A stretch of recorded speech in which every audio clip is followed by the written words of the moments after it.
Ya, Sobat Investor, bagaimana kabar Anda hari ini? Bagaimana pula kabar koleksi portofolio Anda? Seiring dengan masih berfluktuasinya indeks harga saham gabungan atau IHSG di kasar level psikologis 6.300-an seiring dengan cukup kencangnya aksi ambil untung. Sekaligus jumlah katalis positif yang tersedia di pasar yang membuat indeks berada di tengah persimpangan. Meski demikian, sejumlah analis masih menilai laju pergerakan IHSG ini masih dalam koridor yang wajar dan justru sehat bagi perkembangan pasar saham domestik ke depan karena bakal cukup memperkuat fundamental pasar ke depannya. Lalu dengan kondisi pasar yang demikian, strategi dan pendekatan apa saja yang akan dan sedang Anda persiapkan guna memaksimalkan potensi cuan di tengah aksi investasi ke depan? Untuk semakin melengkapi referensi Anda dalam menata strategi dan penilaian tersebut, kali ini kami bakal membahas aksi ekspansi terbaru dari pemerintah melalui Badan Pengelola Investasi Dana Ananggata Nusantara atau BPI Danantara. Ya, lembaga Sovereign Wealth Fund atau SWF yang dibentuk pemerintah sejak Februari 2025 tersebut baru saja mengumumkan kemitraan strategis yang berhasil dijalin bersama produsen daging terbesar di dunia yang berbasis di Brasil, yaitu JBS Group. Sebenarnya dijelaskan dalam rilis resmi perseroan, disebutkan bahwa kolaborasi dengan JBS kali ini bakal dilakukan oleh BPI Danantara melalui salah satu unit bisnisnya, yaitu Danantara Investment Management atau DIM, yang selanjutnya bakal berfokus pada kemitraan jangka panjang terhadap operasional kinerja JBS di pasar Australia dan juga Selandia Baru. Melalui kementerian ini, Danantara berharap bisa beranjak naik level dengan menggandeng partner operator kelas dunia, serta mulai berinvestasi pada sektor bisnis yang menawarkan relevansi global dan berkelanjutan, serta peluang penciptaan nilai atau value creation yang lebih optimal.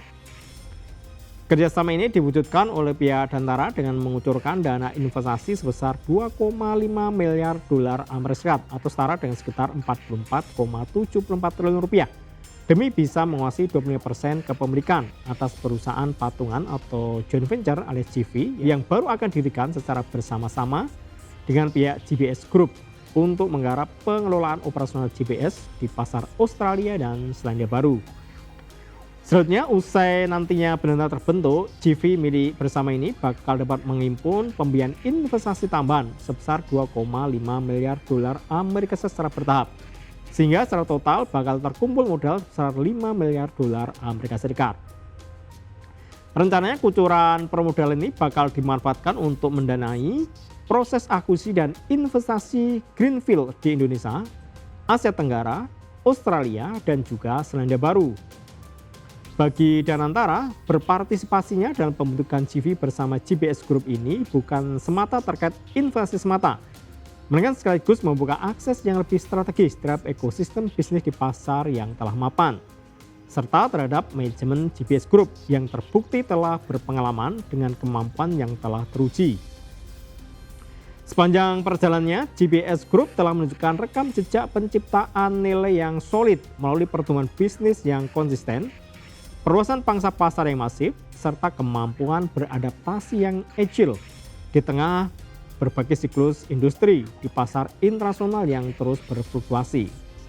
Dengan mulai intens dalam melebarkan sayap ekspansinya melalui beragam kolaborasi dengan mitra global, Danantara berharap dapat mengambil manfaat secara lebih maksimal dalam hal pengalaman dan juga penguasaan jalur distribusi sebagaimana yang dimiliki oleh JBS Group sebagai perusahaan protein global terkemuka, sehingga sekaligus juga dapat mendorong upaya pengembangan sektor protein nasional secara jangka panjang ke depannya.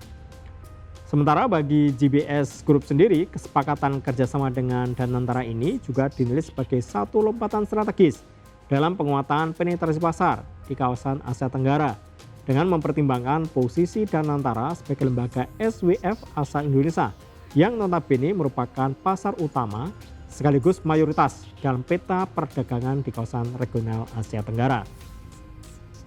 Langkah ekspansif Danantara dalam upaya pengembangan industri protein nasional ini sejalan dengan yang disampaikan oleh Wakil Ketua Komisi 4 DPR RI, Panggah Susanto, yang menilai bahwa upaya mendorong dan mengakselerasi bisnis serta memaksimalkan kinerja ekosistem industri protein dalam negeri harus dilakukan dengan berfokus pada pembukaan pasar yang lebih luas.